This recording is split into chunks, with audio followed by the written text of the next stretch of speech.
Olá, meus caros. Aqui é o Corvo. E o filme que elegi para fazer algumas considerações desta vez é razoavelmente recente. The Autopsy of Jane Doe, lançado em meados de 2016. Durante a última semana tenho pensado em filmes da última década que tentam, com ideias autorais, fazer algo que fuja um pouco dos mais comuns clichês e vícios de época. Infelizmente, a década não foi muito fértil no campo das novas ideias, se considerarmos o número de filmes inovadores do gênero lançados no período. Eu tenho vários em mente, que considero realmente dignos de nota, mas creio que não serão mais do que 20, sendo um pouco gentil. Isso dá em média 2 por ano, que tentam realmente fugir da mesmice. The Autopsy of Jane Doe entra nesta lista, não por ser um filme de exímia qualidade ou fazer algo antes nunca visto. Não. É simplesmente por propor uma ideia e escrever um roteiro que faça ela de fato funcionar, ou que permita que a ideia possa gerar cenas que utilizem elementos mais característicos do que está sendo proposto, sem forçar momentos de jumpscare ou gore. Agradou simplesmente pela atitude de deixar o filme ser o que ele pode ser, a partir do que ele se propôs desde o princípio. Vai assustar? Vai chocar? Não importa. Isso não importa nem um pouco. São coisas secundárias. Um filme de terror tem que necessariamente assustar e chocar? Isso é uma forma muito reducionista e eu diria até mesmo ignorante de compreender o que é o horror e o que de fato ele pode ser e oferecer. The Autopsy of Jane Doe se propõe a contar uma história, apresentar um problema central e mostrar personagens lidando com ele, a seu modo e sendo influenciados pelas condições ambientais e emocionais que estão vivenciando no momento. A maioria dos filmes pouco se propõe a isso, e mesmo que não sejam coisas de outro mundo, aqueles que possuem essa autonomia de ousar, de criar, que possuem uma fidedignidade em relação à sua visão, eu tendo a levar em consideração, porque se tratam de pessoas realmente trabalhando, querendo trazer algo diferente para a mesa. Errando ou acertando, eles não estão apegados de forma cômoda em fórmulas seguras e batidas. Não estão buscando no passado filmes para serem reutilizados em remakes, uma reciclagem muitas vezes aquém do original, que é vendida como algo novo, com preço de filme novo. Então sim, eu, Corvo, tenho mais boa vontade com quem está tentando criar, mesmo que o resultado não seja necessariamente satisfatório. Mas, de qualquer forma, ser insatisfatório não é o caso de The Autopsy of Jane Doe. Mesmo não sendo um filme revolucionário para o horror, eu o considero de bom nível. E convenhamos, ser realmente revolucionário é tarefa árdua, algo ímpar. Nem é isso que se espera. O que se espera é a autoria, algo que, por incrível que pareça, tem sido raro em Hollywood.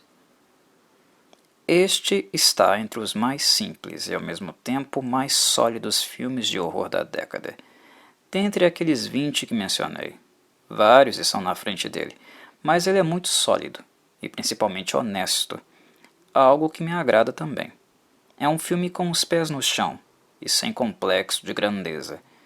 Definitivamente parte deste mérito se refere à honestidade dos idealizadores. Os pés no chão, por não tentarem fazer do filme algo que ele não poderia ser, e ainda utilizar conceitos conhecidos, como fenômenos sobrenaturais, que envolvem entidades, bruxaria e afins em um tipo de ambiente que comumente não vemos eles sendo utilizados. No caso aqui, um necrotério. Mas não se engane, nada de exacerbação da realidade aqui. O necrotério não é um lugar escuro, frio e com uma aura mórbida, como comumente vemos em filmes onde eles são utilizados como cenário. O necrotério aqui é um lugar como qualquer outro, um ambiente de trabalho, no estilo daqueles de cidade pequena, de negócio familiar. O ambiente é mais próximo da realidade, de pessoas que trabalham com o ofício como forma de ganhar a vida, de maneira séria, assídua e com responsabilidade. O ambiente é limpo, o profissionalismo algo exigido e retratado também com seriedade no filme. Dito isto, esta é uma das características assertivas em The Autopsy of Jane Doe. É um filme que não se preocupa em antecipar em sua imaginação cenas de horror, sugerir a você que algo estranho e inesperado vai acontecer ou está para acontecer. Ele funciona como na realidade as coisas funcionariam. Isso até o momento que elas deixam de funcionar em virtude do que de fato é o elemento antagonista do filme, o que nele é sobrenatural, que sugere algo estranhamente inexplicável com Jane Doe, morta e deitada sobre a mesa de exame. Algo que o método científico, em certo ponto, não é capaz de elucidar, embora ele será, no decorrer do filme, capaz de dar muitas respostas importantes, inclusive. O filme não força situações. Ele deixa rolar, deixa estar, e quando precisa inserir elementos macabros e estranhos, o faz calmamente e sem desespero. O que avalio positivamente nisso é que, pelo filme ser bastante mundano, e num sentido não pejorativo, mas que reflete algo corriqueiro, cotidiano, quando aquilo que é de fato estranho e inexplicável começa a acontecer, tudo se desenrola sem tirar de nós a sensação anterior, de que é algo inserido num cotidiano. Insere no filme momentos e sensações de algo que está acontecendo na realidade comum, e não em outra paralela, de um mundo sobrenatural. Ora, é apenas um corpo ali, um corpo de uma jovem deitada na mesa e nada mais. Como explicar as coisas estranhas que acontecem ao seu redor, quando supostamente a fonte não move nenhum músculo? Não tem um espasmo sequer, nenhum arrepio capilar? Como algo aparentemente inativo consegue exercer tamanha força no ambiente? Como influencia as pessoas? E além disso, por quê? Qual a motivação por trás disso? Creio ter sido válido explorar este movimento, de nos fazer perguntar quem é Jane Doe e o que aconteceu com ela. E o filme faz isso de forma bastante assertiva. Não a vemos apenas como um monstro da história, uma fonte do mal que precisa ser combatido. Jane Doe, a começar pelo nome sugestivo, é uma história de vida que precisa ser contada, desvelada, e que talvez seja possível fazer isso através de um recurso utilizado diariamente no mundo, que é a autópsia, uma análise da causa-mortis. A tradução de pistas fisiológicas que possam dar um testemunho que o ser falecido, em estado permanente de silêncio, já não é mais capaz de fazê-lo. Para aqueles não muito cientes, Jane Doe não é exatamente um nome, mas um termo, que tem a mesma função do John Doe, usado para homens. São usados como referência para pessoas que não possuem identificação, que não temos acesso aos antecedentes, documentação, nada. É um falecido sem identidade. Por intermédio da autópsia, no filme, iremos bem lentamente adentrar essas trevas, essa ausência de luz sobre a identidade deste corpo que repousa numa sala de análises clínicas. De certo modo, The Autopsy of Jane Doe trabalha com vários elementos e subtramas. Ele é um drama porque irá explorar a relação entre os dois personagens principais, dos legistas que trabalham no caso, que são pai e filho, e seus antecedentes, fazendo isso de forma dramática. É também um filme de horror, porque irá povoar a película com fenômenos estranhos, inexplicáveis e macabros. E também é um filme de suspense, pois utilizará de um caráter detetivesco para revelar quem de fato é esta pessoa que, mesmo fora de combate, é capaz de ter uma influência considerável no ambiente onde seu corpo repousa, principalmente uma influência mental em quem, no momento, o corpo dela está sob os cuidados. Particularmente vejo a tentativa aqui de fazer um filme de horror com um pouco mais de maturidade, pois, ao não se prender à preocupação de manipular o ambiente apenas para assustar o público, ele está mais preocupado em lançar perguntas e nos interessar nas possíveis respostas que poderão surgir.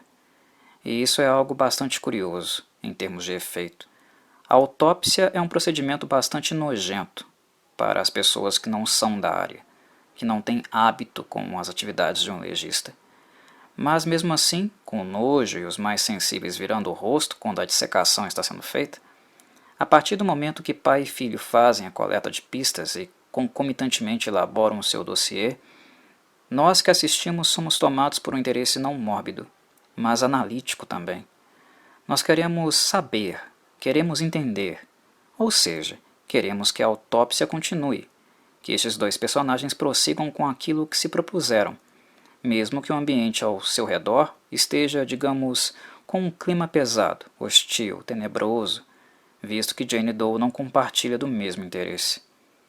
Se nós queremos saber quem ela é e o que aconteceu com ela, aparentemente Jane Doe não deseja que seu passado seja revelado. De maneira sobrenatural, ela quer ser anônima por algum motivo. Apenas com estes conceitos, com esta dinâmica de revelar e esconder, The Autopsy of Jane Doe já vale a espiada, porque apresenta uma proposta que não vemos muito em filmes do gênero, especialmente nesta configuração simples. Dois personagens conversando dentro de uma sala, que é basicamente 80% do filme, o seu cenário constante. Você pode ter procurado o filme pelo susto, e fatalmente não o encontrará, já te aviso. Mas talvez você ficará pela curiosidade, para saber o que de fato se esconde por trás de uma personagem que absolutamente não faz nada no filme inteiro, mas ao mesmo tempo é capaz de fazer tudo para se manter anônima. É algo curioso. Um dos acertos de Autopsy of Jane Doe também se refere a algo que eu costumo comentar, que é de fundamental importância em filmes de terror, e que raras vezes se explora: dar aos protagonistas backgrounds onde seja possível, para nós, enxergarmos os mesmos como pessoas, e não apenas como carne para o abate. Não significa que necessariamente tenhamos que morrer de amor por eles e nos importar imensamente com os mesmos. É questão de minimamente vermos os personagens como pessoas, vidas, não apenas um número. E isso, sendo bem feito, irá nos impactar mais. Eles não podem ser apenas um corpo ocupando espaço no cenário. Ou então, o impacto emocional não irá acontecer. Filmes de terror não costumam ser tão longos para nós realizarmos um grande preâmbulo para conhecermos intimamente o passado das personagens principais que acompanhamos. E também não é a isso que eu me refiro. Quando eles não são grandes produções dramáticas e com elementos psicológicos, tais filmes não costumam superar a marca de 1h30 de relógio. E explorar muitos elementos antecedentes talvez não seja adequado muito em virtude disso. Mas há outras formas. E The Autopsy of Jane Doe mostra isso. Que é o fato de usarmos o tempo de relógio, os momentos do filme de forma assertiva para aproximarmos quem está assistindo do aspecto emocional relativo a essas personagens. The Autopsy of Jane Doe mostra o relógio sendo usado de forma assertiva para incluir no roteiro momentos e falas que nos deem alguma informação sobre as personagens, mas informações relevantes, não qualquer informação. Como filmes de horror se tratam, em certa dimensão, de filmes dramáticos, informações sobre eventos prévios que nos ajudam a entender como se organiza mentalmente um protagonista são sempre bem-vindas e podem ser apresentadas de forma sucinta, mas suficiente para que não enxerguemos mais o personagem como descartável. E The Autopsy of Jane Doe faz isso muito bem. Os dois elementos que são apresentados e que fazem parte da dinâmica entre pai e filho são, primeiro, o desejo do filho de romper a tradição familiar. Os Tilden, nome da família, possuem uma tradição antiga, herdada, onde o pai sempre passa para o filho o ofício e a tarefa de legista da cidade. Aqui vemos um filho que está ao lado do pai, trabalha de forma dedicada com ele, que espera do mesmo reconhecimento, e honestamente tem por ele bastante apreço e carinho. Mas ao mesmo tempo não quer esta vida. Ele não se vê nela, não quer para si a solidão noturna de uma sala fria, dissecando corpos estranhos e tentando descobrir o que ceifou suas vidas. Acompanhamos um pouco esse drama, e também da dificuldade do filho dizer isso ao pai. Dificuldade que se conecta diretamente com um segundo aspecto dramático, a perda da mãe. Fato que ocorreu há 2 anos, e que o pai ainda não conseguiu superar, algo que leva o filho a não abandoná-lo e se vê num dilema quando pensa no rompimento com a carreira de legista. É um luto por ele já superado, a perda da mãe, mas não pelo pai. E em virtude disso, mesmo com a cobrança da namorada para que ele saia e seja independente, tenha uma vida com ela, ele ainda não consegue fazê-lo, por medo de deixar o pai sozinho, ainda em luto, apenas com um gato da casa, a única lembrança viva deixada pela mãe. Este aspecto da trama é bastante interessante e o suficiente para humanizar ambos, tanto o pai quanto o filho. Acredito que seja algo diferencial aqui, pois vemos a morte numa dimensão simbólica, não apenas física. O ofício de legista é da ordem física. Tanto os corpos que dissecam com tanta frequência que, em curto prazo, a prática deles se torna mecânica automatizada. Ela deixa de sensibilizar, de mover o ser. Até que a morte, em sentido mais amplo, encontra outro modo de abalar essas pessoas que, supostamente, estariam mais do que acostumadas com ela, por vê-la todos os dias. Mas é diferente quando ela bate na nossa porta. E é algo ao mesmo tempo sempre, sempre inesperado. Ela traz consigo o sentimento de luto. É algo bastante interessante no filme nós acompanharmos essa dinâmica de personagens que ainda têm algo a acertar com a morte, em um nível pessoal, que têm extrema dificuldade e ao mesmo tempo precisam lidar com ela todos os dias na figura dos outros, nos corpos dos outros. Creio que este elemento dramático foi muito bem inserido no roteiro e fez do filme algo mais interessante, dramaticamente falando. Por último e não menos importante, Jane Doe. O mistério que não quer se revelar e que responde de forma abrangente, eu diria, qualquer tentativa alheia de fazê-lo. O corpo dela foi encontrado semi-enterrado no porão da casa de um casal. Encontrados mortos com ela, executados de forma inexplicável. E quando ela chega aos legistas e estes iniciam o trabalho, de cara constatam coisas completamente absurdas. Pela descoloração dos glóbulos oculares, Jane Doe indica que já está morta há muito tempo, mas ao mesmo tempo o corpo não tem sinal algum de dano externo. E quando eu digo nenhum, é nenhum mesmo, nenhum arranhão. Ela não está em fase de decomposição, o corpo sequer cheira mal. Na medida em que a autópsia prossegue, pai e filho descobrem fraturas nos membros superiores e inferiores, cicatrizes internas, queimaduras nos pulmões e uma série de outros indicativos de que Jane Doe, quem quer que seja, foi alguém brutalmente torturada, embora inexplicavelmente a parte externa do seu corpo seja intacta, algo completamente intocado. É perfeito. Tem vários ferimentos internos, marcas de ferimentos internos, mas o corpo externo dela não tem sequer cicatrizes. É encontrado inclusive em seu estômago um pergaminho, que aparentemente a fizeram engolir e que se mantém perfeito, sem ter sido corroído pelos sucos gástricos, algo teoricamente impossível. Há símbolos romanos e desenhos no pergaminho que indicam procedimentos ritualísticos. E a partir daqui, pare o vídeo caso não queira tomar spoiler e descobrir, sem ter assistido o filme, quem é Jane Doe. O aviso foi dado. Bem, os legistas se debruçam para descobrir o significado das informações obtidas, exato momento em que Jane Doe passa a ficar mais influente no ambiente e tenta impedi-los. Por se tratar de um necrotério, luzes são arrebentadas e supostamente as gavetas dos cadáveres se abrem e os corpos desaparecem, como num passo de mágica. O filme irá explorar aparições deles, principalmente no escuro, no reflexo de espelhos, local que a própria Jane Doe aparece em forma de vulto também.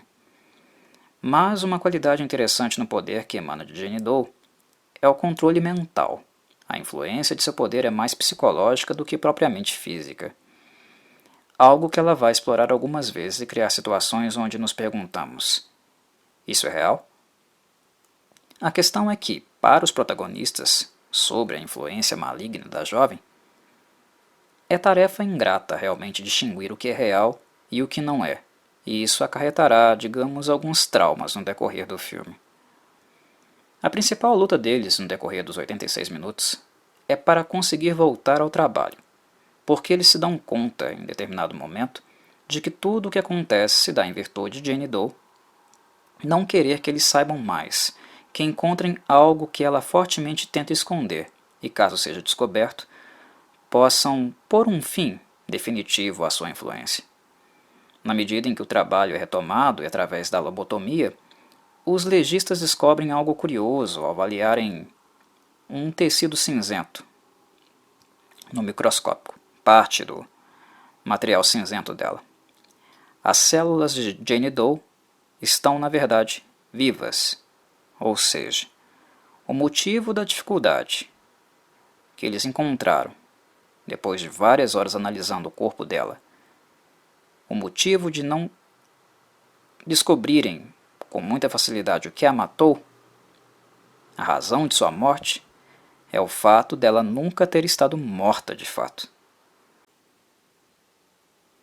Ela nunca esteve, mesmo quando eles retiraram seu coração.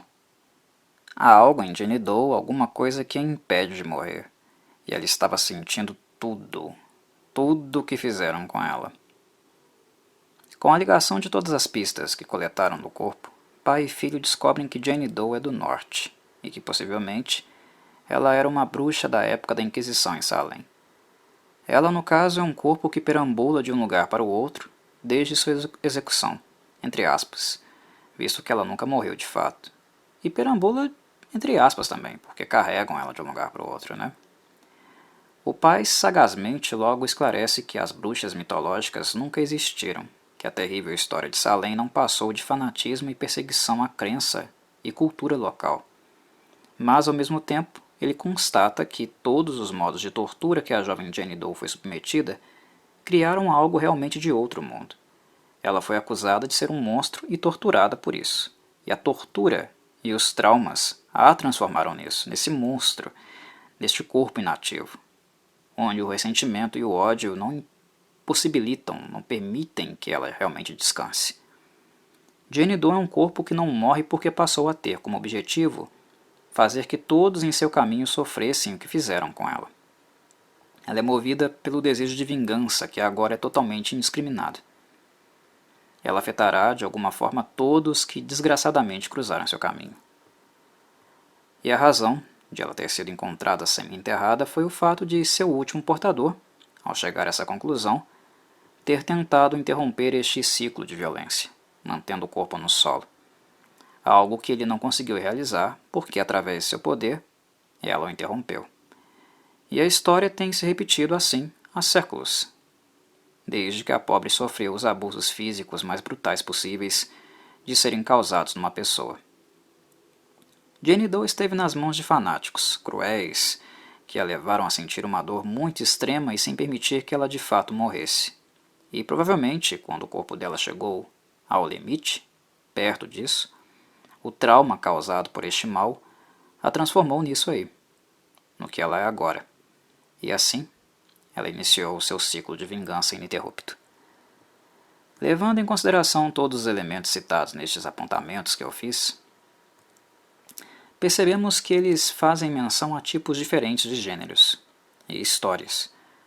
O grande mérito de Autopsy of Jane Doe, no meu modo de ver, é conseguir colocá-los todos juntos no mesmo lugar e fazê-los funcionar de forma coerente, sem apelar para fórmulas prontas. Um filme de terror que não se paga pelos sustos, mas pela forma interessante de se organizar. Autópsia, bruxaria, assombração, drama familiar, tudo no mesmo lugar, acontecendo dentro de uma sala e no diálogo constante entre pai e filho no decorrer da madrugada, com um antagonista que não faz absolutamente nada porque é um corpo pálido e gelado numa mesa. Essa mistureba tinha como dar certo? Bem, eu penso que The Autopsy of Jane Doe mostrou de forma bem simples e sem necessitar de nenhum refino que é algo bem possível, desde que não se force situações desnecessárias ou modismos, que haja foco na história e na forma de contá-la, dividindo bem os setores, distribuindo bem o tempo de cena gasto neles também. Um filme bem planejado e conduzido que, nesta década, eu creio que certamente seja um daqueles que valem a pena ser realmente conferidos. E eu fico por aqui, meus caros. Um abraço e até o próximo. Cinecorvo.